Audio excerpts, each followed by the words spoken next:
Hi, Josh. Hey, Bob. How you doing? I'm doing very well. And you? I guess I won't complain. Um, the world is not in a great situation right now. That's what we're going to talk about. Let me introduce us. I'm Robert Wright, publisher of the Nonzero newsletter. This is the Nonzero podcast. You're Joshua Landis, a professor at the University of Oklahoma, director of, among other things, the Center of Middle East Studies. You are, and you explain where exactly you are at the university. You're not I'm in the you're yeah. College of International Studies, the Bourne College of International Studies, which brings together different disciplines. I'm a historian by trade, but I teach modern politics and history of the Middle East. Okay, and you've written a lot about the contemporary Middle East, and that's what I want to talk about. It is, of course, in turmoil. And one thing I wanted to look at is kind of ways the Israel-Hamas war could unfold, including the possibility that some fear of regional conflagration. And looking at that part of it calls for looking at the motivations of a number of actors. And I think you're as well versed as just about anyone in this particular constellation of actors. So we're talking about, Iran, Syria, Hezbollah, Israel, of course, but also various militias in Iraq that can cause trouble for American forces there. It's a pretty complicated equation. And I thought I would start by asking you what your kind of theory of the case is as far as why this thing happened in the first place. So, for starters, what do you think Hamas was trying to accomplish? And if you think that Iran played a role either in planning and conceiving it, or just in green lighting it, or any significant role, and I want to, of course, hear whether you do, what would Iran's motivation have been, and what would the motivation of any other actors that you think could have played a role be? Well, Hamas, I think Hamas was worried that the Palestinians are being passed over. And with the Abraham Accords, with this effort on the part of the United States to get Saudi Arabia and Israel to sign a peace agreement. Now, so I think many Palestinians felt that the Arab world, the international community is turning the page on the Palestinians, have given them up as a lost cause. Mm-hmm. And this effort, certainly, at least for the next few years, has put the Palestinians front and center. It's sucked the United States into this conflict. It's woken up American diplomats who realize now that they've been hoping that the Israel-Palestine situation would just go away, and it's not going to go away. It's not going to go away for the Arab countries. This is a boiling issue now. Now, whether mm-hmm. that remains a boiling issue into the future, we'll have to see how this all plays out.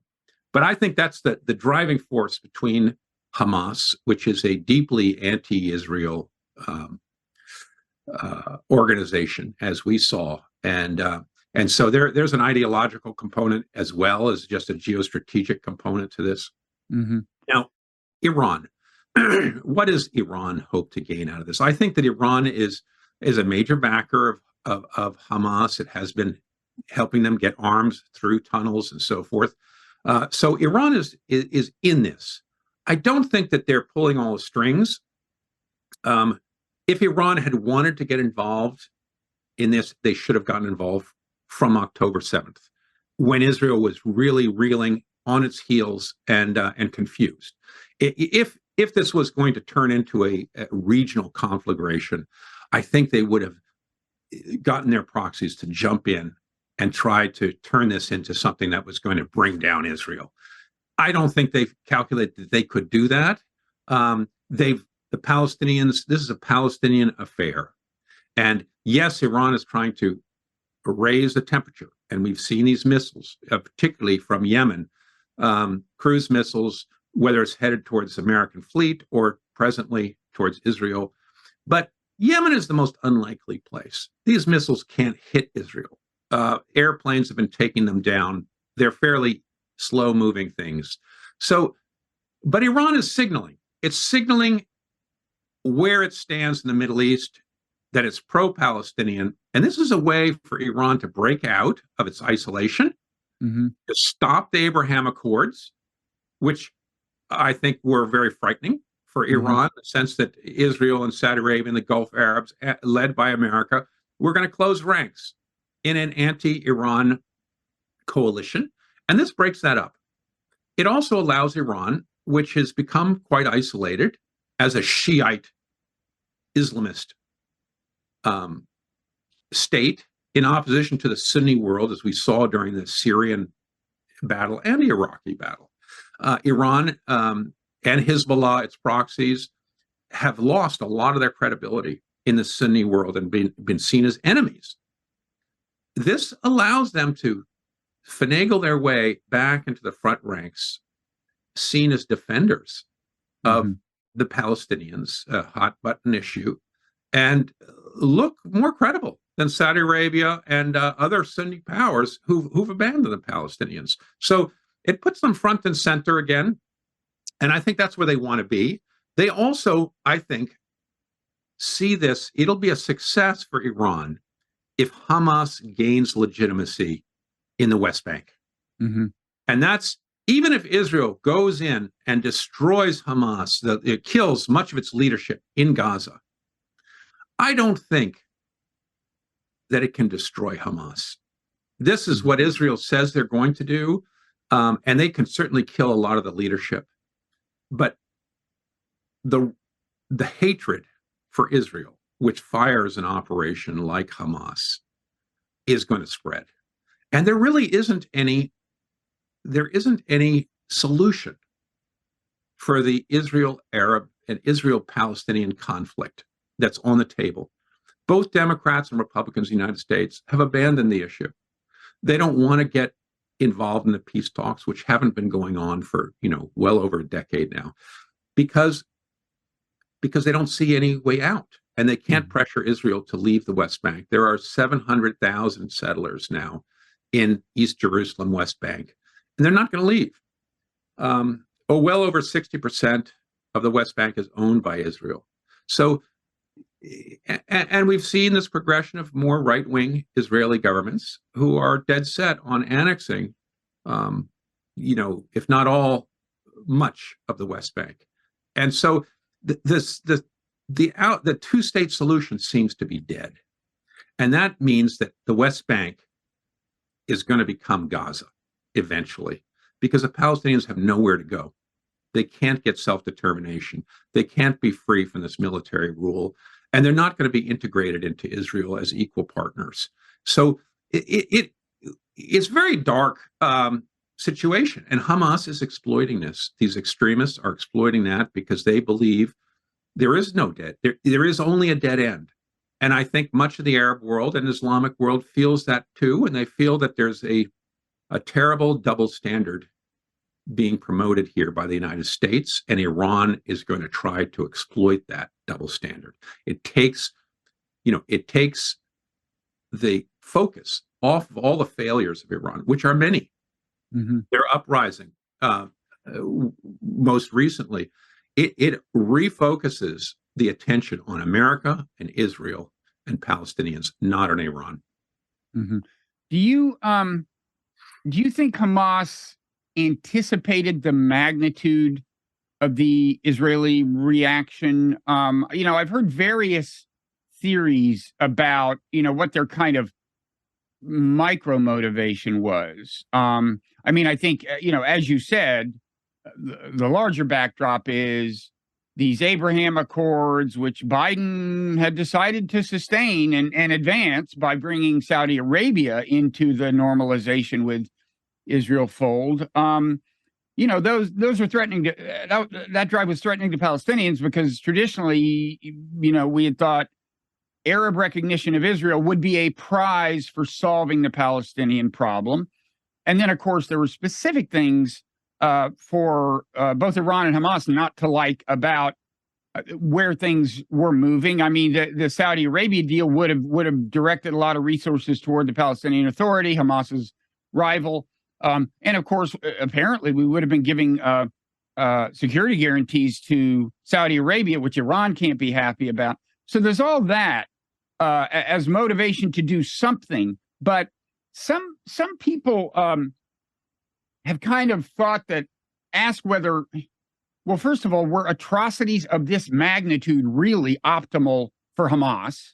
Like, couldn't you, revive the fires they wanted to revive in a certain sense in terms of anti-Israel sentiment, more effectively if Hamas seemed a little less villainous? There's that question, and then there's also the question of wasn't that bound to provoke a bigger Israeli reaction than Hamas is likely to enjoy? I mean, this is pretty. I don't think it's good for Israel what they're doing personally. I don't think it's in their interest, but it's also not in the near term good for the people in Hamas who are getting killed. To say nothing of the civilians who are also getting killed. So people have asked the question, like, what were they thinking? And some of the theories I've heard are like, well, they didn't realize that they would wind up killing this many civilians. They thought they would encounter more Israeli military resistance. There's that. And perhaps relatedly, I've heard that they really thought that if you take a bunch of hostages, Israel will just stop and deal with you, or maybe inflict a more token level of retaliation and then stop and deal with you, which, Israel's past behavior with hostages might suggest. In the past, they've been willing to give up vast, like literally like 1,000 Palestinian prisoners for one Israeli soldier. So these are the theories I've heard. What do you think? And do you think it's even a good question? I mean, does it? Are you at all puzzled by what exactly Hamas was thinking would happen next? Yes, no, I think you're absolutely right. These are important questions. I don't know what's in the heads of Hamas leadership, but they couldn't have be hard for them to expect, first, their own success, but secondly, this kind of response from Israel. We saw, let's just take a few examples in the past, and that is, first of all, in the 2006 war in Lebanon with Hezbollah, Hassan Nasrallah, the leader of Hezbollah, attacked and took 3 Israelis hostage, soldiers, across the line, and thought he could trade them for Lebanese prisoners that were in Israel. Israel smashed him and said, "We're not going to do this," and it turned into a big war that surprised both Israel in the strength of Hezbollah, but also really took the Lebanese back, because Israel did some major damage, not only to Hezbollah and the Shiite centers, but to other wider amenities in Lebanon. So Hassan Nasrallah said after that, if I had known what Israel was going to do, I wouldn't have gone across that border and killed the Israelis and taken these hostages. So, people miscalculate all the time with these wartime situations. And there was Nasrallah, who I think is probably much more acute than some of the Hamas leaders, miscalculating. And Israel miscalculated as well in that, because they didn't realize how lethal Hezbollah was going to be. And the same happened again here in Gaza. The miscalculations are many. I think Hamas, if we look at what Hamas would have been expecting, the last 4 incursions and battles with Israel, which come every 4 years roughly, led to negotiations and didn't lead to the destruction of Hamas. Mm-hmm. Even if we go back to Cast Lead, where about 13 or 14 Israelis were killed and 1,400 Palestinians were killed, it was almost 100 to 1. Hamas must have been expecting something like that, I would imagine, is that Israel was going to pound them maybe 100 to 1, but they would have those 200 those Israeli hostages to negotiate with. Right. And this would be their real trump card. But Israel is not, Israel is telling itself and telling the families of those hostages that if we don't have the military pressure, we're not going to get to negotiating, and that the best way to save them is to go in with full force and to preoccupy them in the hopes of getting these hostages out in one piece. Now, whether those two things are compatible, getting the hostages out and destroying Hamas, is anybody's guess. We just really don't know whether Hamas will kill those people first before they die, or whether they will fight the Israelis and die without killing them. It's anybody's guess. I mean, that's when you get into pure speculation, and but there are many dangers ahead, and I think everybody has miscalculated on this, and particularly Hamas. Yeah, if you're right, and Hamas was expecting, a massive retaliation, at least, a high ratio of dead Gazans to dead Israelis, that must mean they hadn't anticipated killing that many Israelis, because if it, they might consider something like 5-to-1 sustainable. That's about where we are now. A little higher than that. Let me interrupt you for a second, Bob, because I want to tell you an anecdote. 2 nights ago, I gave a lecture to the National Defense College of Oman, of all places. And it was a room full of people, probably 80 officers. And after my lecture, they were asking me, of course, questions on Palestine, which is the issue today. And a number of Omani officers said, isn't Israel's army, we've discovered that Israel's army is weak and America's weak. And that was their takeaway. Now, that's only 2 of these officers. You mean they discovered that before this, or this has illustrated it? This, I'm sure that they were convinced that America's on the decline, and that's a big narrative in the Middle East. But this event had convinced them, I think, at some level. The success of Hamas had convinced them that Israel is vulnerable, and it can be fought. And that's the takeaway that Israel is going to try to reverse, right? I mean, Israeli citizens, I think, felt that themselves, and the panic, the deep distress that has gone through Israeli society is, maybe Israel's not going to work, right? I mean, maybe we are like the Crusaders. The Arabs are constantly saying, making this comparison between the Crusades, who were in the Middle East for 200 years, but eventually a Salah ad-Din came around and drove them out. And that's what Nasser, wanted to be the Salah ad-Din of the Middle East, and other, Saddam Hussein, so forth. So Arab society writ large had been giving up that idea with the Abraham Accords. And this, of course, rekindles it. And that's what I think the Netanyahu government and the leadership in Israel are going to try to roll back that idea and just say, look, we're not weak. We may have been caught sleeping, and that's a mistake, but we are going to smash you so hard you're never going to wake up. That's what they want to do. And so in other words, the current what Israel's doing in that scenario is as much for demonstration purposes for regional actors as it is to actually eliminate Hamas, which Israel may or may not think is possible. Yes, and I think it's to reassure Israelis too that they're not weak. And yet, in the end, it only, if anything, well, we'll see. But I think you're right. It's a vicious cycle. Right. And it doesn't solve the underlying problem. Yeah. It is going to make the underlying problem worse, because, young Palestinians have been recruited into Hamas, particularly those that have dead relatives. And most Gazans have dead relatives. And there's been a lot of killing in Gaza. And so they're recruitable because they have this desire for vengeance. They see the Israelis only as military people with helmets and tanks and planes that are bombing them. They don't have any contact with Israelis who are, other than through this military, it's sort of like a Star Wars, they'll see Israelis as monsters.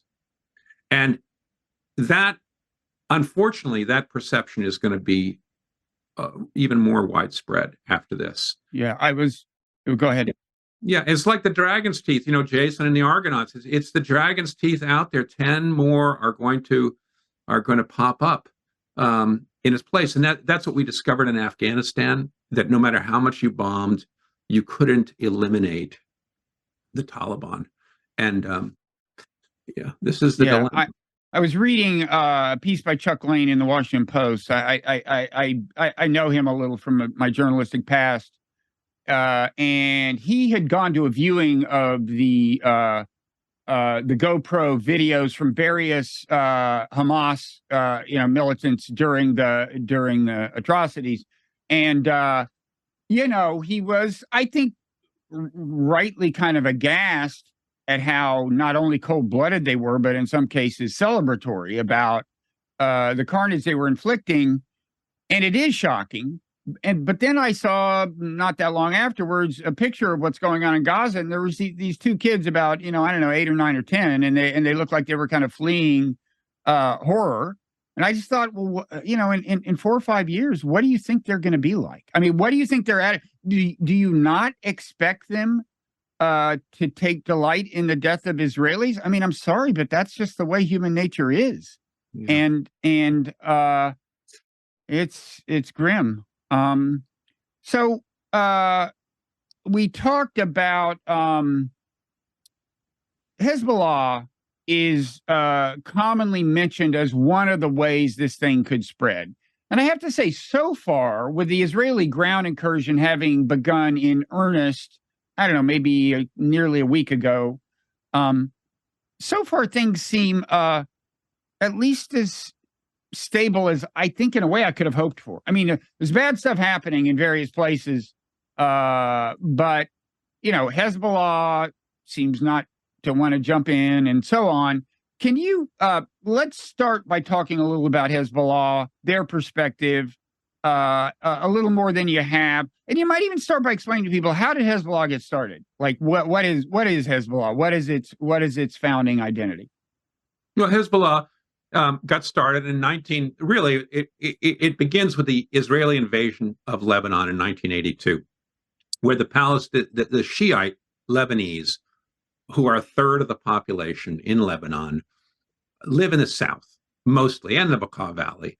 Israel rolled over this territory, which at the time was run by Fatah, the military arm of the PLO, and it was called Fatah land. And the Palestinians, since really Black September in 1970 in Jordan, when the Palestinians tried to overthrow the king of Jordan and the king smashed them, drove out all of the PLO fighters, which had been primarily based in Jordan. They fled to Lebanon. Lebanon had a very weak government and had allowed Palestinians to arm themselves in the camps.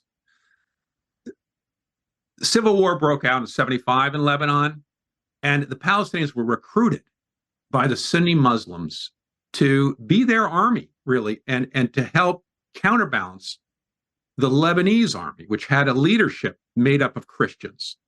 And this changed the balance of power in Lebanon, helped facilitate or spark the civil war.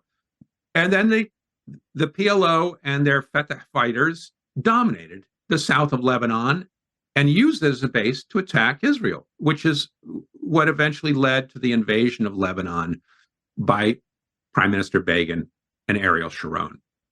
So then Israel ended up being the occupiers of these Shiites who had originally greeted the Israelis with flowers and candy, and as sort of typical.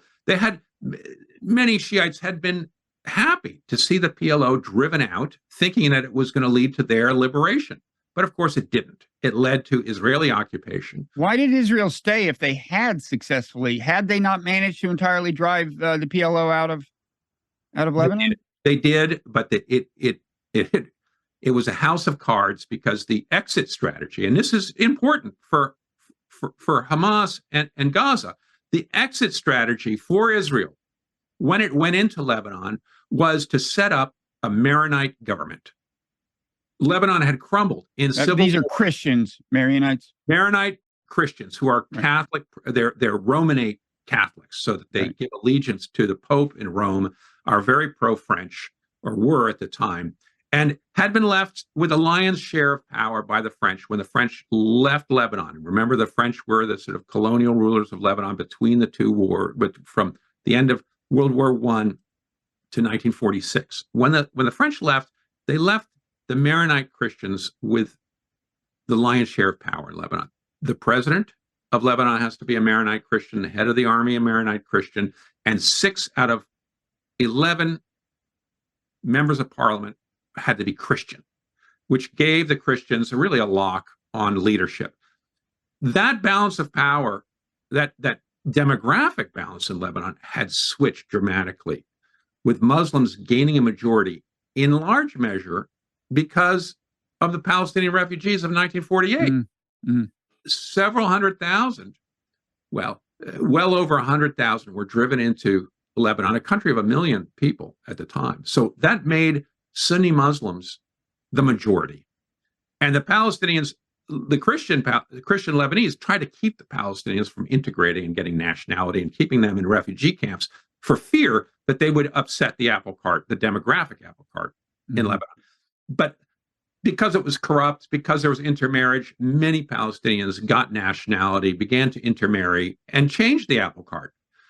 And then, so Lebanon and the troubles in Lebanon are intimately linked to the Israel-Palestinian war. And it came back to bite Israel. So Hezbollah in 1982 began to form in opposition to Israel.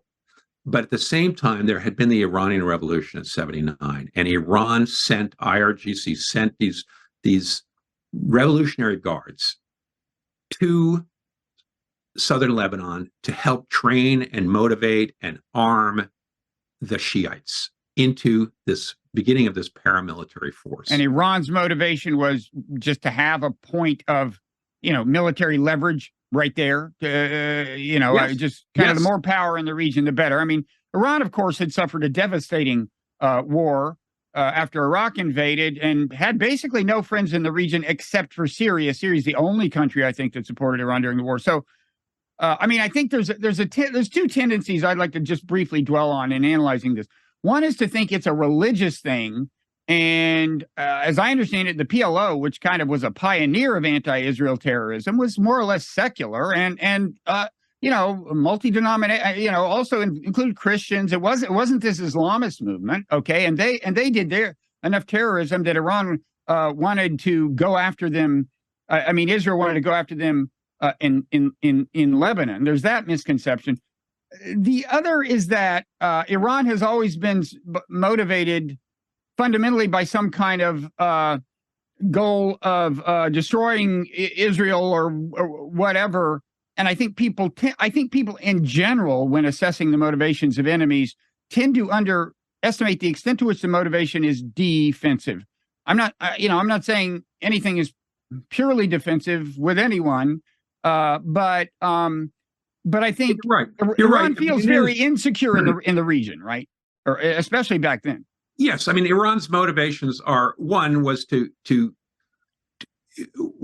spread its revolution. It had a typical revolutionary goal, which was that it was correct and it should spread the revolution in the same way that the United States and its democratic revolution has been trying to spread democracy around the globe because it sees it as the best solution for humankind.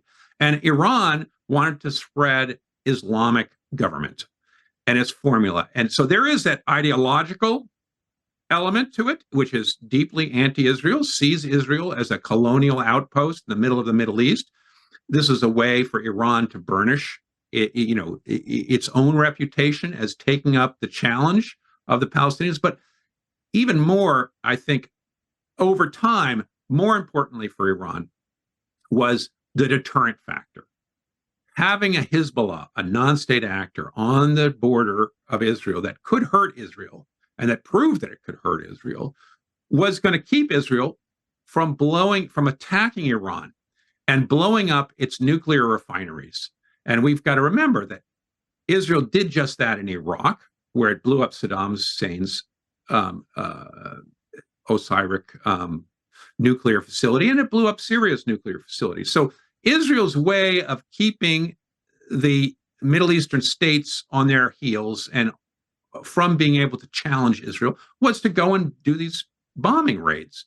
And Iran didn't want to be bombed, and it didn't want to face challenges that Israel, has been assassinating their nuclear scientists and so forth, and has been talking about trying to bomb their nuclear facilities. So by having Hezbollah next door and arming it with the missiles, Iran could say, you hurt me and I'm going to hurt you. And it gave Iran, which didn't have an air force and which didn't have the ability to, at that time, to send missiles to Israel, somebody that could do, stick a shiv in the side of Israel if there was going to be that back and forth. And that's, so that deterrent factor is very important for Iran's.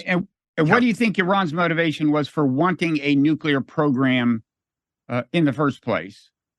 Well, I think like everybody, the nuclear program was started under Nixon and America, under the Shah, who got permission from Washington as this sort of gendarme in the Middle East with the Nixon doctrine.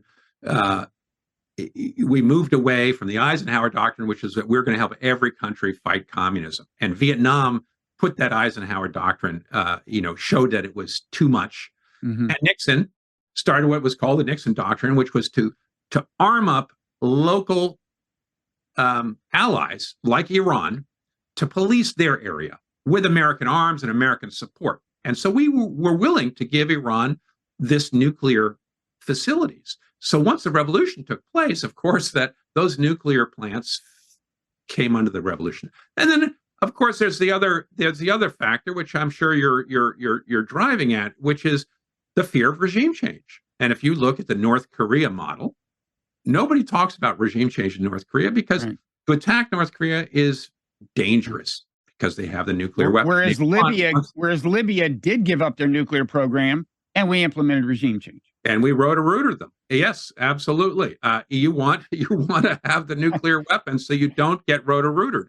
And in the region where both Afghanistan and Iraq were successfully rotor-rooted, at least for a time, I think that this is the first time I've heard that term in this context. But so maybe I'm just out of the loop, and it's the comment. I try to add a little color to your show. It's working. It's working. Keep going.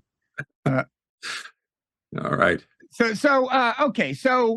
Hezbollah, that was a very useful historical tangent, because I think most people, including me, just don't know enough about the history of this whole thing. Now, so back to Hezbollah, my sense is that if you ask why they seem to be doing a very kind of carefully calibrated tit for tat. In other words, yeah, we're striking Israel a little in support of Hamas, but we want to make it clear to Israel that we don't want things to get out of control. I gather that has its roots, partly in how much devastation was wreaked in, I think it was, you said 2006. But also, we have to remember the Syrian civil war. Syria, Iraq, Lebanon are all in terrible, terrible shape. I mean, Lebanon has been, since 2019, their banking collapse and bankruptcy, the country has fallen into deep poverty. And not only that, but Hezbollah is really in charge today in Lebanon. So it has to bear the weight of all the Lebanese who are looking at it and already castigating it for this bankruptcy, I think a little bit unfairly. But the point is that if Hezbollah gets Lebanon badly beaten up by Israel again, it's going to damage it terribly. Mm-hmm. And Hezbollah has become a Lebanese party. And I think this whole stuff about defending the Palestinians is really secondary for Hezbollah. They got the Israelis out of Lebanon in 2000. And that was through, Hezbollah introduced suicide bombing to the Arab world in the war against Israel. That was then taken up by the Palestinians in '89, but it was Israel that started with the suicide bombs. I mean, excuse me, Hezbollah that started with the suicide bombing, and so and fought Israel, successfully pushed Israel out without a treaty from Lebanon by 2000, in a way that Israel had thought they could set up a Christian government, but Syria and other local Lebanese assassinated the president, Gemayel, who was Bashir Gemayel, who was supposed to be president of Lebanon, a Maronite Christian. He was killed. And Israel's exit strategy collapsed in Lebanon, and it got sucked in, and it stayed till 2000. And Hezbollah just attacked it one after the other with these little car bombs, with individuals going up to roadblocks and blowing themselves up with a suicide vest, and killing 2 or 3 Israelis at a whack. And Israel didn't know what to do. It was like us in Afghanistan. And Israel, by 2000, just withdrew unilaterally, the same way we did in Afghanistan. And that's the lesson for Gaza, I guess. And that's the lesson that I think American generals were saying: don't occupy. Because if you try to set up a non-Hamas government, or bring, Dennis Ross and a bunch of others have already written their op-eds saying the exit strategy should be get rid of Hamas and then bring in the PLO from the West Bank, which of course is dysfunctional. And Abu Abbas is, hated. 87-year-old leader is hated in the West Bank for corruption and not standing up for the Palestinians. So, to put it mildly, I'd say, I mean, a lot of people just consider him a flat out seen as the collaborator of the Israel-American oppression. A lot of people just see him as the enforcer hired by Israel and America. And so, Dennis Ross in his op-ed said Israel cannot be seen to bringing PLO in on the back of Israeli tanks, so America should do it. America and the UN should take charge of Gaza for Israel and then construct a better government. As if America is viewed as legitimate in Gaza? I mean, Dennis Ross, we should say, he was at the center of attempts to solve the Israel-Palestine problem for years and years and years. He was the guy Bill Clinton calls, everybody calls, to handle this, and he thinks America has enough legitimacy among Palestinians to play that role. It's desperate. I mean, it shows you what trouble Israel's in, because there isn't an exit strategy that can work here for Israel, and unless Israel just goes in, kills the Palestinian leadership, and then withdraws, right, and leaves this smoking ruin behind, in which case the UN, Qatar, and others who've been willing to do it in the past are going to have to step in, and the UN will be sucked into it, obviously, to provide aid. The trouble is they won't be able to stop Hamas from reconstituting itself. That's the problem. You think not, like literally Hamas, because my thinking is just kind of more generically, look, some extremist movement will have a lot of traction after you have left so many Gazans with dead friends and relatives and maimed friends and relatives, and themselves having been traumatized and fled. And Palestinian leader Hamas you're saying actual Hamas per se is bound to survive, even if Israel really turns this into like a weeks or even months long endeavor.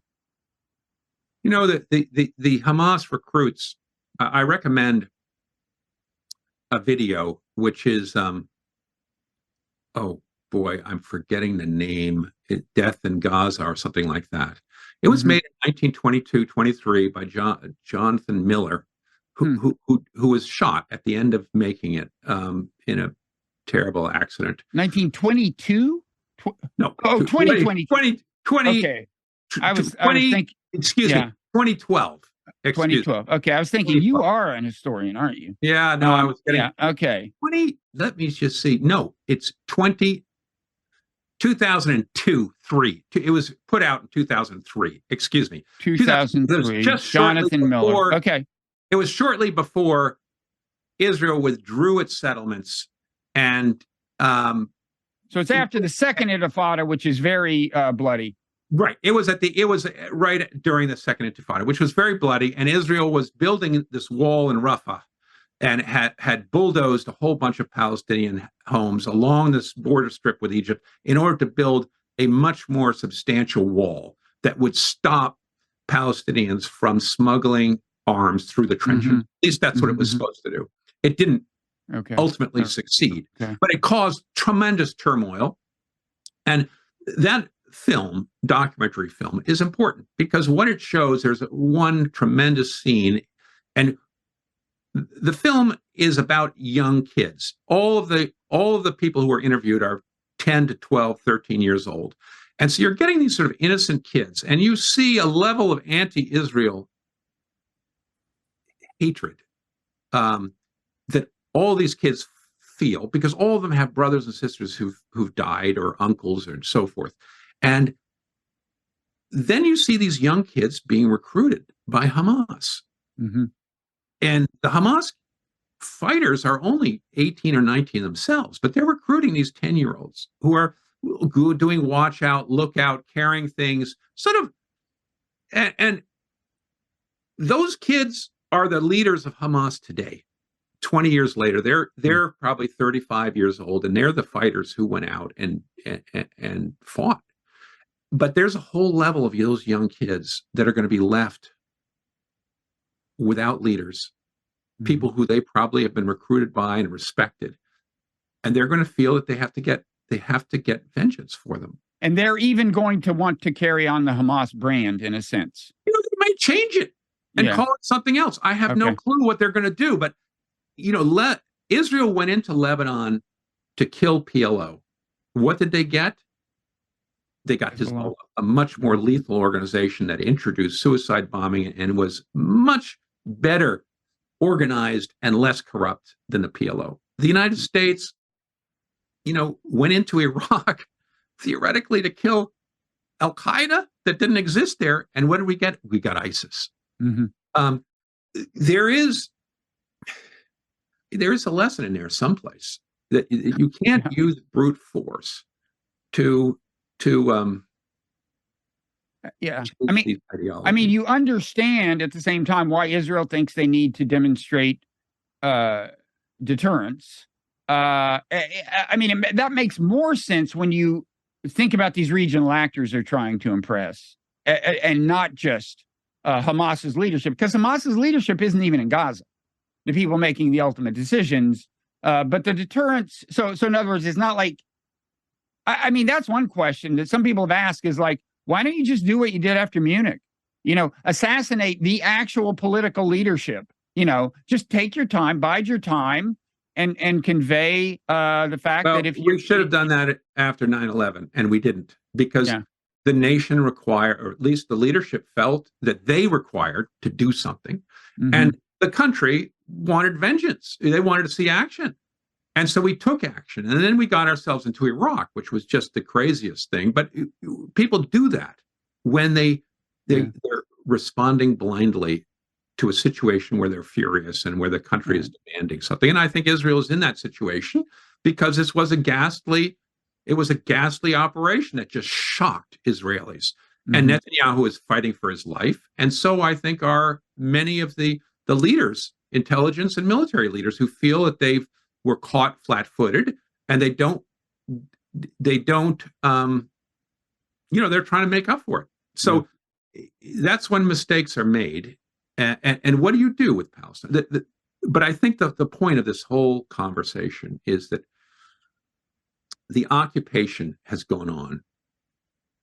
Israel and the United States have foreclosed the two-state solution. And the two-state solution was the hope.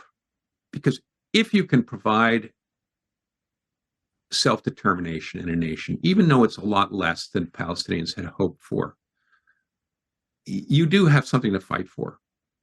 And many Israelis said, well, we gave them Gaza, and Gaza could have been Singapore.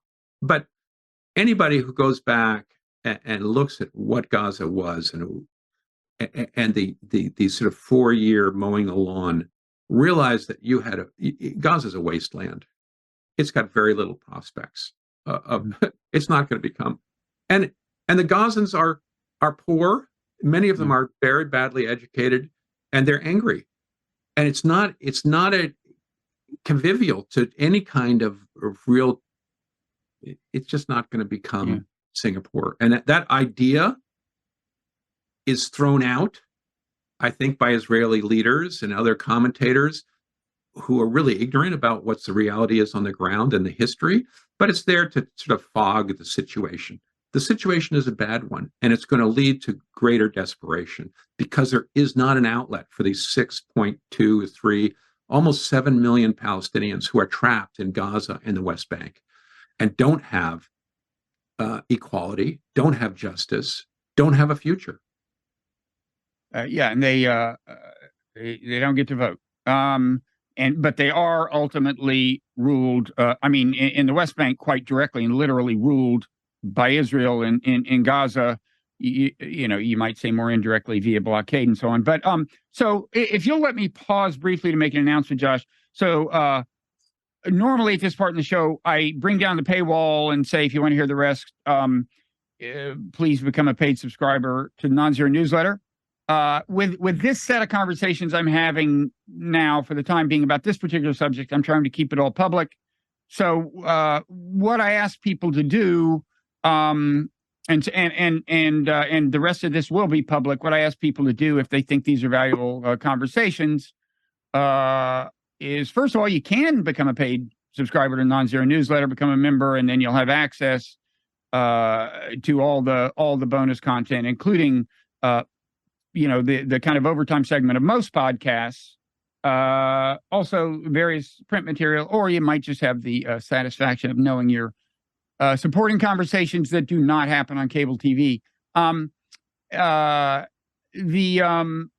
of course, if you can rate and review the Nonzero podcast, that's valuable. If you could smash the like button on YouTube and so on. Okay.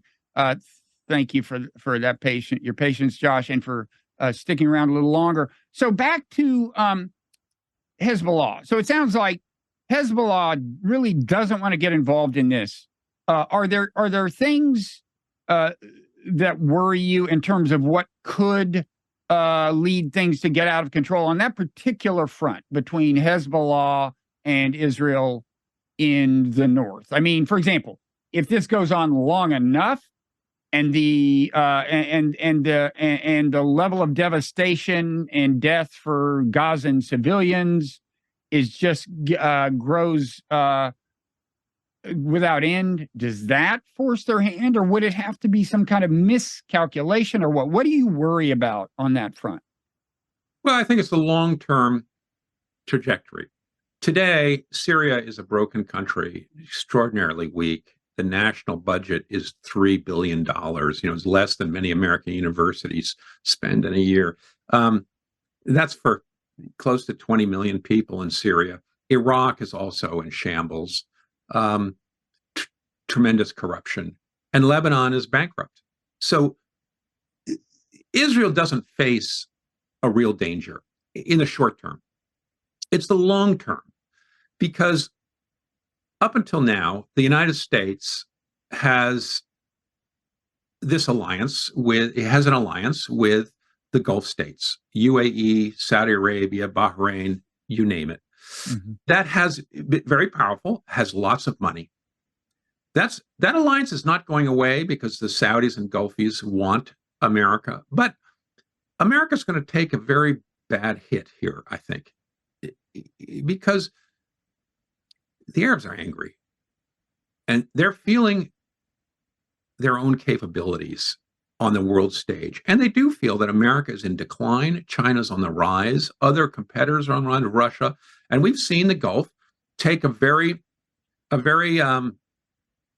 back seat on the Ukraine struggle. They've done everything they can to avoid taking sides and to continue building strong relations with China for missile technology, for all kinds of computer technology, chip plants that they want to build. America's refused to step in and do these things and give this kind of technology to Gulf countries because it has a treaty with Israel that requires a qualitative military edge, is what it's called. And so it finds it very difficult politically to give these things to the Gulf countries, and it doesn't want to. China's willing to do it. So America, through the Abraham Accords, thought that it could keep the Gulf countries out of China's embrace by giving them all this weaponry and opening them up to Israeli technology. And I think that was very attractive to the Gulf countries who see this alliance. Now, whether this Gaza debacle is going to really throw a roadblock in that rapprochement over the long run, I don't know. It's very possible that this will just be a sort of a 2-year road, bump in the road. But the Palestinians aren't going away. And we have, the pro-Iran countries, Lebanon, Syria, Iraq, all of which are now led by Shiites or Shiite heterodox groups like the Alawites in Syria, are aligned with Iran.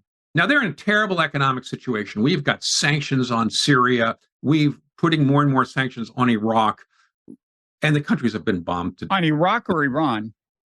On Iraq, too. We've started putting more and more sanctions on Iraq because Iraq is serving as the banking window for Iran. More and more Iraqi banks have been getting dollars and providing them to Iran. And letting Iran do its business through Iraqi firms because they're pro-Iranian groups all over Iraq. And America has been sanctioning those groups, boom, boom, boom, in an effort to try to put that back in the bottle. But it's going to have a very hard time doing it. And this adventure, this Gaza, standing with the Israelis, has given a lot more credibility to these Shiite groups that are pro-Iranian. So that's where the long-term picture comes in. Because you mean our standing with the Israelis has given them more credibility? Yes, it's given Iran more credibility, and it's given, and even countries like Saudi Arabia, which we've seen normalize relations with Syria against America's wishes, and brought Syria back into the Arab League, where it had been expelled at the beginning of the uprising in Syria. And Saudi Arabia has been diffident about really helping Bashar al-Assad get back on his feet because of the Iran connection, and they don't trust him. But the pressures are going to be greater. This situation has made all Arabs realize we are weak. As Arab people, we are weak. We are weak because the Arabs are saying that about themselves, you're saying? Yes. We can't stand up for the Palestinians. We're angry at the double standard of the West that treats Arab lives like nothing, and treats Israeli lives like each one is, gold. But Palestinians, you can just, kill 10 to 1 at any time you want to. And Arabs are furious at that. So Iran, even though Hezbollah and Hamas are Arabs, and they might be seen as standing up for the Palestinians, you're saying ultimately they recognize that the power is coming from Iran, which supports these groups, and they're kind of embarrassed that Iran, which is not an Arab country, it's a Persian country, is defending the Arabs, the Palestinians. Is that the idea? Absolutely. And they understand that at the root of their weakness is the divisions within the Arab world, that the Arab world has been at each other's throats, whether it's civil war in Lebanon, civil war in Iraq, civil war in Syria, Yemen, civil war. The Arab world is riven with the civil war and disagreements, and that has caused the implosion of the Arab world. And the result of that is that Israel is stronger, has taken over the West Bank. Iraq has Iranian influence, has lost the Kurdish north, that Syria has 30% of Syria is occupied by the United States. Another 10% is occupied by Turkey. And that Turkey and Iran have been expanding their power in the Middle East at the expense of Arabs because the Arabs are weak and divided. And this, bringing Syria back into the Arab League, trying to patch up these differences, which has been the Saudi main thrust of Saudi foreign policy over the last several years, patching up its relations with Qatar, going over and talking to Iran, trying to mediate with Turkey, and just tamping down all the conflict that has started since the Arab Spring and the invasion of Iraq, and trying to develop some kind of stability in the Middle East. That, I think, is going to cause Saudi Arabia and the Gulf countries to overlook some of their animosity towards Assad and these pro-Iranian groups that have left the Middle East so divided. So that effort, I think that effort is going to challenge both Israel and the United States in the Middle East over the long run. So there's a real irony here. I mean, as you said, part of the motivation for the normalization drive, America's drive to normalize relations between Arab states and Israel, called the Abraham Accords under Trump, then sustained by Biden with this big Saudi Arabia initiative, attempt to bring Saudi Arabia into that fold. As you said, part of the motivation was to kind of say, we're still running the Middle East, China isn't. Because remember, one thing that had happened not that long ago was China had kind of presided over, maybe orchestrate is too strong a word, but they presided over this incipient rapprochement between Iran and Saudi Arabia. Right. And those were the Chinese Abraham Accords, if you will. I mean, those are the Chinese attempt to counter this American effort. And by the way, arguably, if you're interested in actual regional stability, the big divide that addressed, between the Iran part of the Middle East, the Iran-Syria axis and the Sunni axis, is arguably the smarter divide to try to overcome. You tell me. That I don't know, but it seems to me, I was kind of hopeful. I thought, that is the source of a lot of trouble, the tension between Sunni Arab states and Iran, Syria, and the proxies. So, if China wants to step in and start healing that divide, it's okay with me. Now you could see the Biden Saudi initiative as designed to push back against exactly that and say, no, that fissure is going to stay. And there's a fissure we're more worried about, which is between Israel and the Arab states. And the irony is that if you agree that this whole normalization drive by Trump and Biden helped precipitate the Hamas attack, which it may have, the consequence of that, by your analysis as I see it, is that now the Sunni Arab states are going to be less inclined to want to be seen in public with America, so to speak, right? I mean, is that all correct? Yes, I think so. And it's going to play into China's hands. I mean, China is a big winner here, I think, in the long run. And Iran is too. This is, even though Iran's ally, Hamas, is being, pounded into dust, at least for the time being, I think Iran sees this as a win because it discredits the United States. It makes the United States look, all of its rule-based order seems to be badly damaged by this. Can you elaborate on that? I mean, what rule are they saying we're not enforcing in this case, if that? Humanitarian law, every time somebody puts a microphone in front of the State Department spokesperson and says, is this a war crime to bomb a refugee camp? And the spokesperson has to say something like, we don't have a position on that. Or ask the Israelis, or those are they're running cover for Israel to do what we would normally be horrified at, destroying bakeries or hospitals or whatever. When Assad did that, everybody screamed bloody murder, and he would say, oh well, they were hiding in the hospital, or Putin in Ukraine, and it's just It underlines the hypocrisy element. And of course, all countries are hypocritical, and we can, point at China for its hypocrisy and right down the line. But the focus is today on the United States, which is expected to and claims that it runs at a different standard than these authoritarian regimes. And now it looks less and less like that. So they're all going to point that out, and that's going to help China. It also sucks America back into the Middle East. We've moved our aircraft carriers over there. We've threatened all these Arab countries, and we are stuck in Ukraine, which looks like it's going to be a hurting stalemate, and we're going to have to just shovel money in there constantly, which we cannot afford. And we're going to do the same thing now, giving us $14 billion, which is just the tip of the iceberg, to Israel. And we're going to be stuck there for the next year or two, right? Trying to figure out, how do we replace Hamas? What are we going to do? Do we send aid? And all of the diplomacy it's going to require. It's going to suck the oxygen out of the air. And the United States has got lead feet in both these areas. Europe, so forth. All of this is impeding our pivot to Asia, which we keep on saying we're going to do.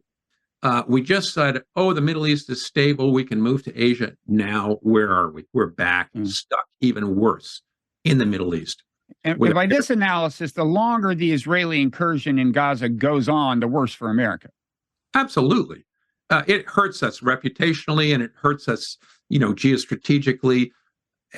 And we're going to be throwing money. And already the Republicans are going to make hay out of this. They are making hay out of this. They're saying, why are we spending all that money? Look at our schools, look at our roads, look at our infrastructure, look at the divisions in America, the income gap.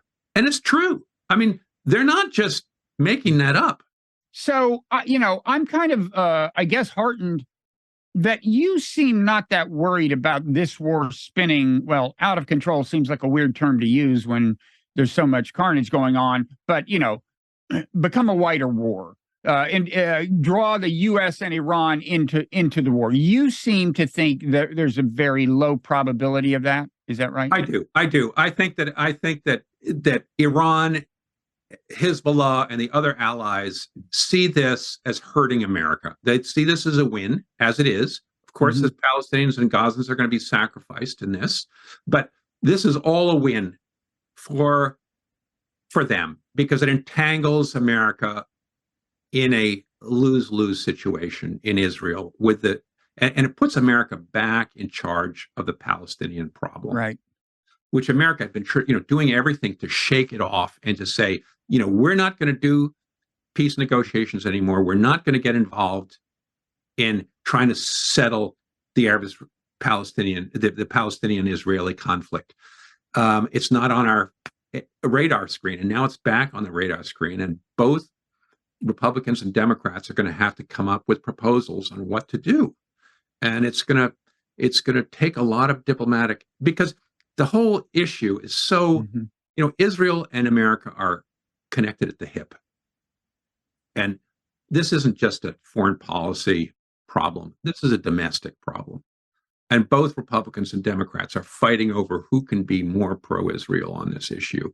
And they're not going to get out of that problem because it is a domestic problem. Well, and but that's also the reason it's so hard for us to play a constructive role in actually solving the Israel-Palestine problem, because we do not view things from an objective perspective and ask, like, what is a deal that really would make sense for the Palestinians and would likely lead them to support. I mean, we tend to view things from Israel's point of view, and but enough of that editorializing. Right, as David Aaron Miller said, America ends up playing, being the lawyer for Israel. But it's more than that.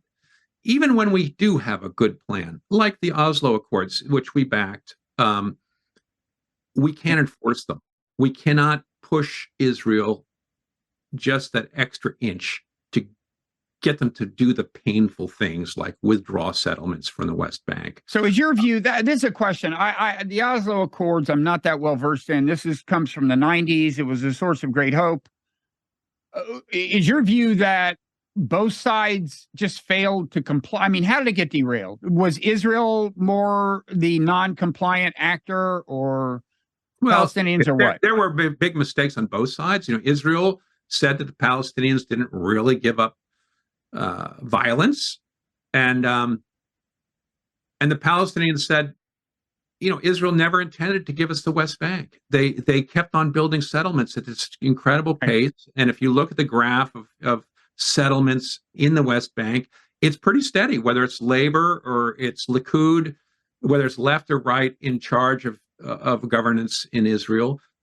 The settlers were going out there, and Israel couldn't discipline them, couldn't bring them back, and America didn't challenge them to stop this. And when President Obama did say you shouldn't build any more settlements, Netanyahu could run circles around Obama. He got many more ovations in Congress when he went there. 120 congressmen and senators that year flew to the West Bank and stood up and said, Israel's not the enemy, Iran's the enemy. So Netanyahu could do an end run around our presidents in order to stop America from putting real pressure on Israel to give up land and to give up territory, which it didn't want to do, and it didn't have to do it.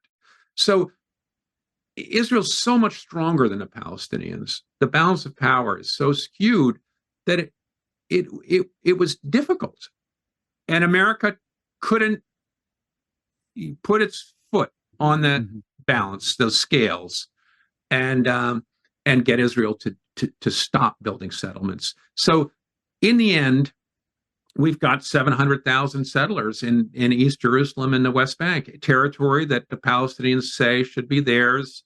The international community says should be theirs. International law says should be theirs. And it's today, it's impossible really to uphold international law in the region. And it leaves us in this very murky, it's unclear how to move forward because the Oslo Accords are dead. America continues to cling to the notion of a two-state solution, that the Palestinians could have a state in the West Bank, but nobody really believes that that's operable anymore. Because a few cling to it. I had a conversation with Danny Seidemann, an Israeli, and he knows the territory, but geez, I mean, there are now, if you look at the plans, I mean, in the standard two-state plan, you leave a lot of the thickly settled settlements right near Israel proper intact. And in exchange, you give the Palestinians some land somewhere else. But then you still have to evacuate the settlements that are further from Israel.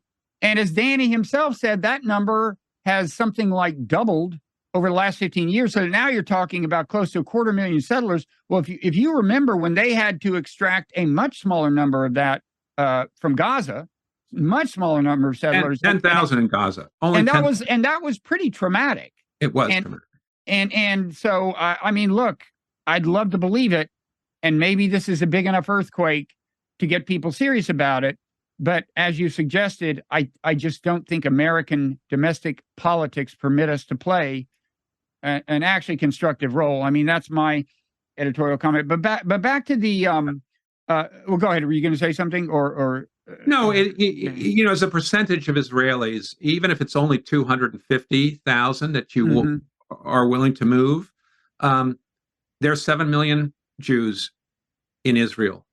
250,000, I can't do the numbers, automatically, but that's 4 times 7. It's a big percentage. It would be like trying to give away New Mexico or something like that. Americans would never vote for it. And bring everyone in New Mexico back, even though some of them were fiercely resisting, like at least civil disobedience style, if not worse, and didn't want to be, weren't going to go. It's not going to happen. It's not going to happen. And that's the problem. And neither can you do a one-state solution, which is to bring those Palestinians and make them Israelis, give them legal rights, and allow them to vote, because that would be the end of the Jewish state. Although, I mean, if I think it would take a lot of time. Put it that way, because the difference, the cultural difference, the economic difference between Palestinians in the West Bank and Gaza, who are, at $3,000 a year per capita GDP. as opposed to Israelis who are like Europeans, who are $40,000 per family per year.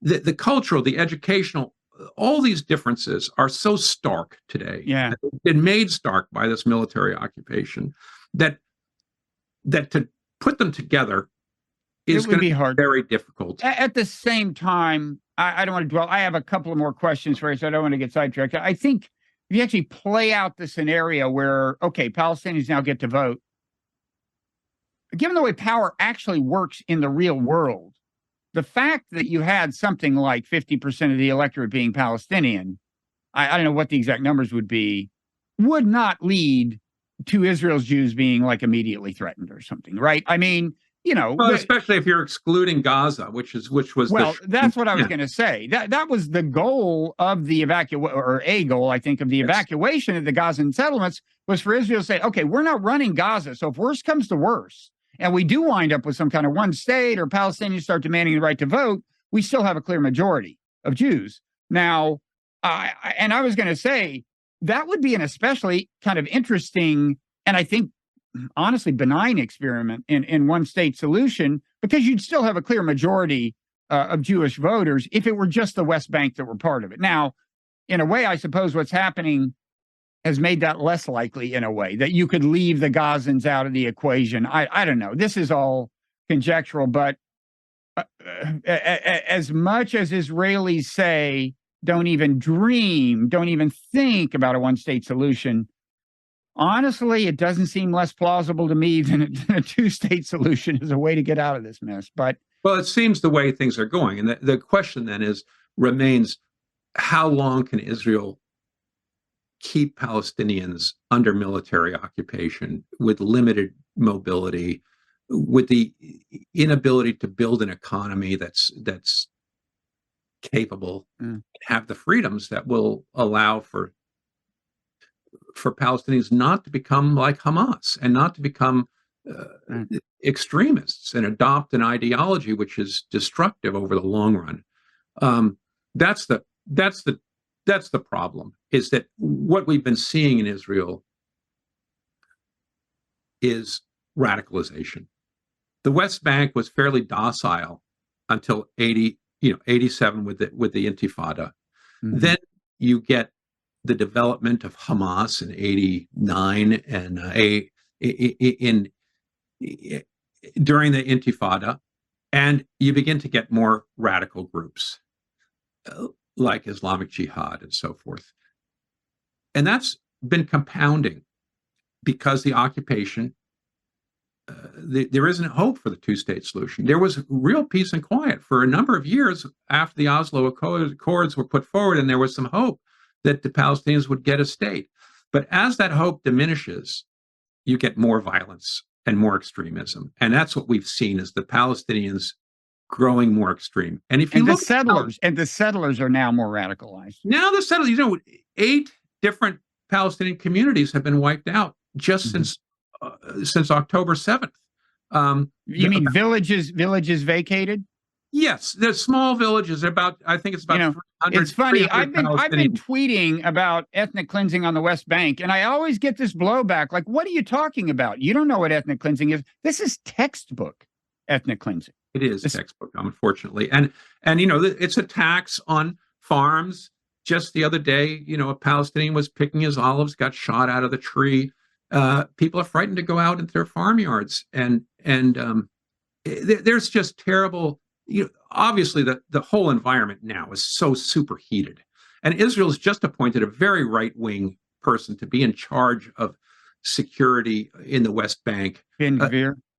Well, it's not Gvir. This is another guy who's in charge of some committee to. I think Gvir probably helped appoint him, but we're seeing things going backwards in the West Bank.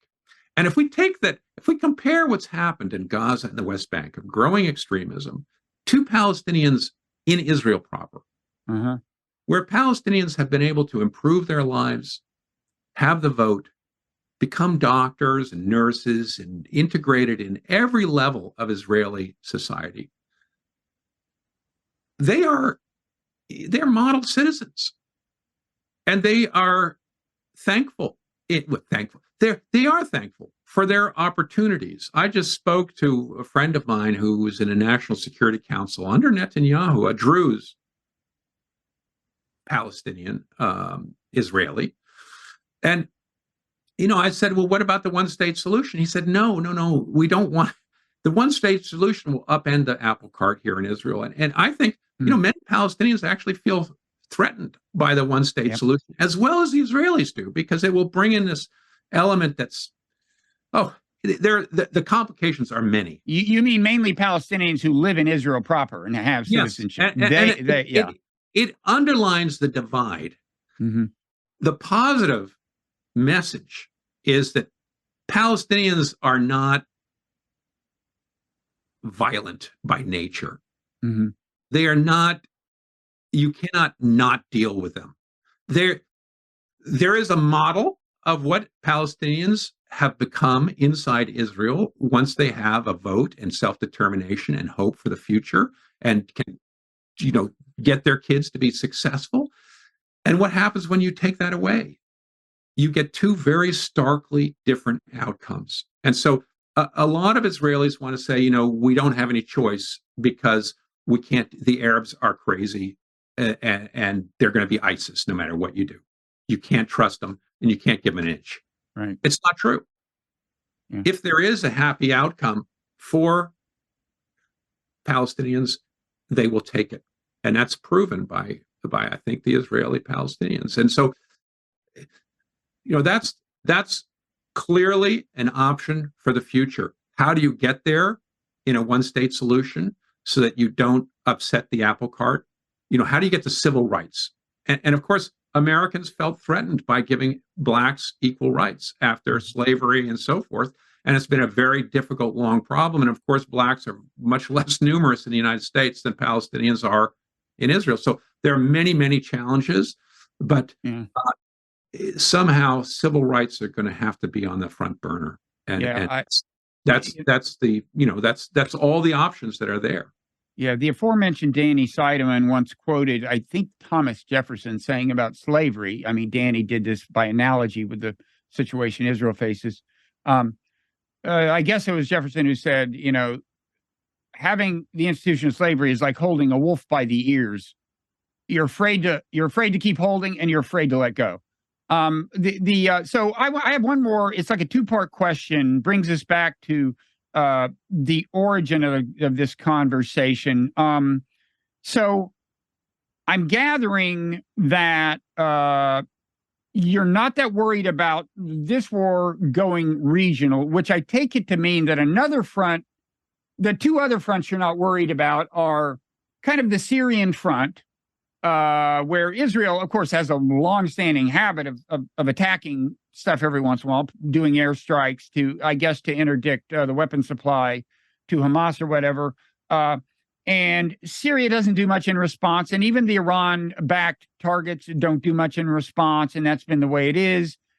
Some people think, but it sounds to me like you think, well, that's under Iranian control. Iranian doesn't want it to go regional. The other front is Iraq, where you have these various groups, some of which are thought to be Iranian proxies, and they can attack American troops and have been doing some of that. And I guess a week or so ago, America staged a big, unusual strike on, I guess, Iran-related targets in Syria as a way to send a message like, call off your dogs in Iraq, I gather, the assumption being that all those attacks emanated from groups that were controlled by Iran. So far as I can tell, that it hasn't led to escalation, but it also hasn't had the deterrent effect, so far as I can tell, because there have been subsequent attacks on American targets in Iraq. Okay, I'm afraid that all of that is only one part of the question. I mean, you can just, reassure me that notwithstanding all that, you do think it's under control. But then the other part of the question is, maybe the West Bank is the thing to worry about in terms of this spreading, because I think the West Bank becoming Gaza is the great fear. Like in the short run, even like as an extension of the current conflict. Well, it would take some time. Hamas is not well ensconced. It has been rooted out by the PLO. in the West Bank, but we see certain pockets of real hard-bitten Palestinian militancy in the West Bank, and that could spread. That could spread quite rapidly, and that's a likely future, particularly if the militancy of the settlers, because the balance of power in the West Bank has changed dramatically over the last decade. It used to be that settlers were fearful of being attacked by Palestinians, throwing stones at their cars, taking a pot shot at them as they drove across. And so you've got this highway system of over 1,000 miles of highways through the West Bank, which is only used by Israeli license plate cars to be able to ferry the settlers back north between their settlements in Jerusalem and wherever else they were going. But today, that balance has changed. And today, the settlers are feeling much more confident, and they're attacking Arab villages and attacking olive trees and cutting down olive trees and trying to destroy the livelihood of Palestinians so that they will leave their villages, which they're doing, and go into smaller and smaller enclaves within the West Bank, which allows Israelis to expand and to secure themselves. And that's what's happening today at a much faster pace. And it's likely to get worse because of the swing to the right. Now Biden is saying something about it, but so far as I can tell, he hasn't tried to exert great leverage. I've got to think that, notwithstanding the kind of politically precarious position of Netanyahu, that it would be possible to get these settlers under control, especially given the fact that, as I understand it, a lot of Israelis don't like these settlers and don't want them to further complicate the situation right now. My understanding is that Netanyahu, if he cracked down on them in a big and even conspicuous way, and sent troops to settlements and said, we're taking away your guns, whatever the hell you'd have to do, well, I don't think he'd want to try to... His coalition would fall apart. I mean, how long? Yeah, I think so. The left is not, the left is supporting him. The center is supporting him today in a unified...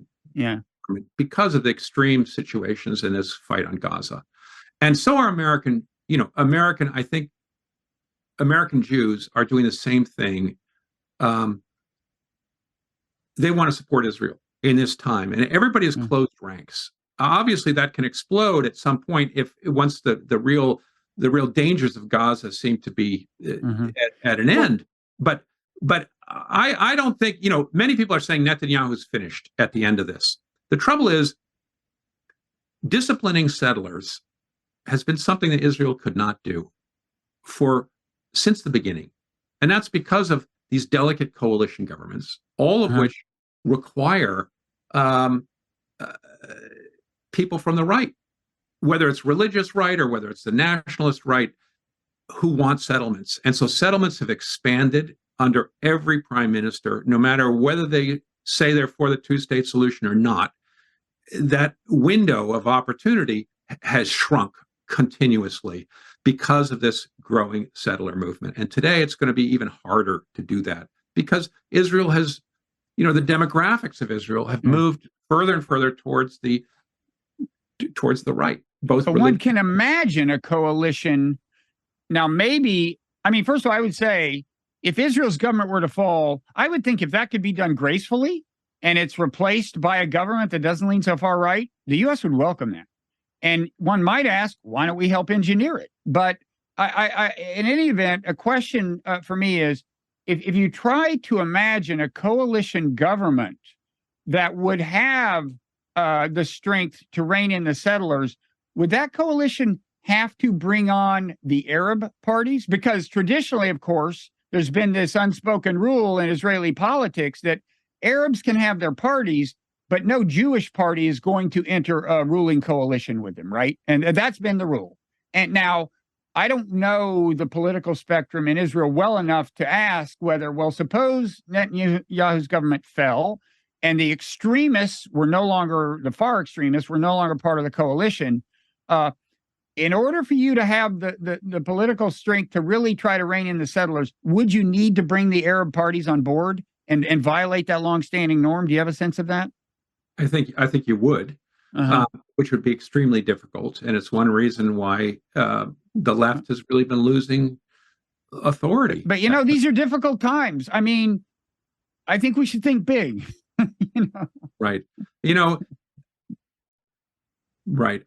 For America to get deeply involved in trying to engineer and throw weight in one side in Israel or not is just as perilous as trying to get involved in Syria or these micromanaging these different things is beyond America's capability, and I think it's beyond the politics in the United States, which are that's a big problem, is the politics in the U.S. There's no agreement in America, and it would be immediately whoever tried to do anything like that would be accused of being anti-Semitic or of. Well, I mean, I don't know. It's not hard to criticize Bibi these days without being called anti-Semitic, since most Israeli Jews are doing it, or a large chunk of them. But I don't have my finger on the pulse of either, the Jewish American community that would have to be very united behind a U.S. president to throw its weight in that way. And I don't. My sense is that even though American Jews have been very critical of the right-wing move in Israel, they don't want to oppose. They've been very diffident about getting involved in domestic Israeli politics, and prefer to be seen as supporters who aren't going to micromanage. And that's a problem for any American role. And I'm not a good enough gauge of internal Israeli politics to speak on this. I'm sure some of your other guests are. I mean, what would actually help would be if you had a president who said, I've decided I'm not going to run for re-election, so I'm a lame duck, and I'm less worried than I otherwise would be about what the domestic political reaction to what I'm about to do is. It would take a great leader, a person of vision and wisdom and small ego, and I'm not optimistic about that. Well, I got to say though, you're not leaving me in a very hopeful mood, because it's a real challenge. It's a real challenge for the United States to try to keep the Arabs on board as it moves forward here. And President Biden is clearly running interference for Israel right now. At some point, he just yesterday began to talk about a humanitarian pause, but without any teeth. But he's floating the idea. We saw this in Lebanon too in 1982, where Ronald Reagan ran cover for the Israelis for a good month as Israel bombed Beirut downtown, trying to force the PLO out of Beirut. And there was a negotiated deal with the United States that did lead to that. But eventually Reagan had to turn around and tell Prime Minister Begin, you've got to stop bombing. And a moment like that is going to happen in Palestine, because there is significant damage happening to America's credibility in the Middle East and our reliance, our relations with the Saudis and Qataris and everybody else. And we've gone to them and said, you've got to discipline Hamas. You've got to you put sanctions on various Hamas organizations. But we can only do that for a certain amount of time, because our alliances are fairly strong in the Gulf countries. But at some point, you run out of rope. And that's, and Israel, I think, is moving as fast as they can, because they understand that window is going to come to a close, and Biden is going to have to make some hard choices. He doesn't want to do that. His history has always been closing ranks with Israel, very pro-Israeli, probably the most essentially pro-Israeli president just about ever in the United States. But also it's a strategy for winning the elections. And he thinks, but he doesn't want to break.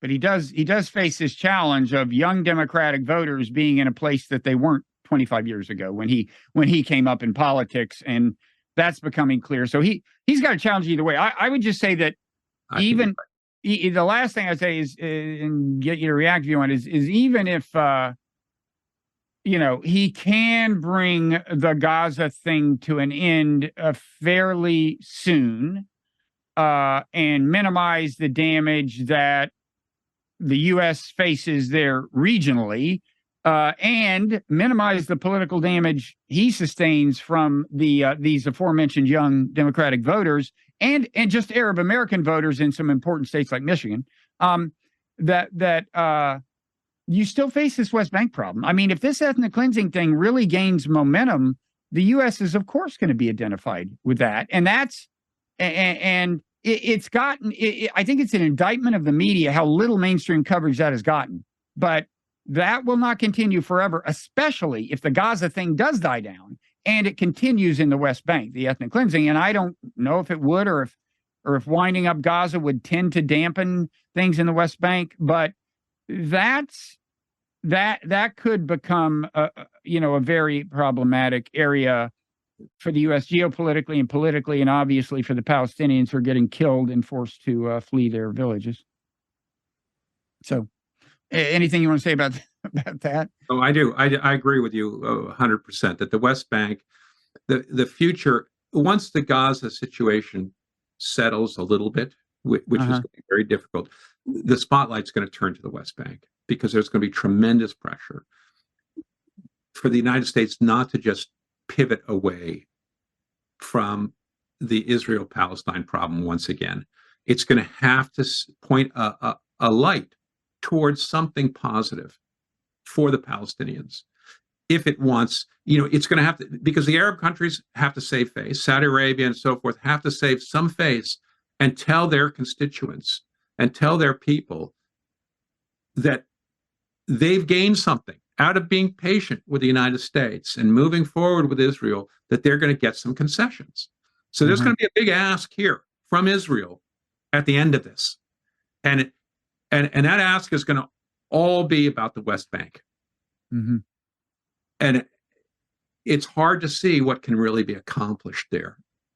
That's the dark problem, is that we've got to, Israel and America need to keep the West Bank from becoming a Gaza, because otherwise we're just going to be dragged back into this over and over again.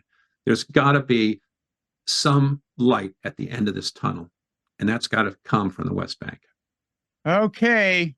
Well, it's got to, it has to shine on the West Bank. It has to some extent originate in the United States, right? I mean, we can't, can it not happen? It's going to be very difficult light to broker, and the United States is going to have to play a role in it, because just, we've been vetoing every UN effort to just have a ceasefire or do anything on the Arab-Israeli conflict, and we're going to have to stop obstructing those efforts, and the United States needs to get ahead of it, because if it leaves it to the UN, it's going to be even more complicated. The U.S. has real leverage with Jerusalem, and it's got to use that leverage. It hasn't used it successfully in the past. Yeah. Well, Josh, thanks so much. We always get a perspective from you that I don't see anywhere else in the known media universe. Just about. Oh, you're very kind. And what's your Twitter handle? It is Joshua_Landis. With an I, Landis. I-S, yes. And I am Robert Writer, WRIGHTER on Twitter. Rate and review us, smash the like button, and any place else you want to direct people. Are you still doing the Syria comment? I've slowed down on that, but yeah. I've been writing for Foreign Affairs and other journals. I'm a non-resident person at Quincy Institute, where I've published a number of things. So that's the way. And I bring attention to them on Twitter. So follow me on Twitter, Joshua_Landis at Landis. Okay. Thanks so much, Josh. We'll talk to you again down the road. Always a pleasure, Bob. Thank you.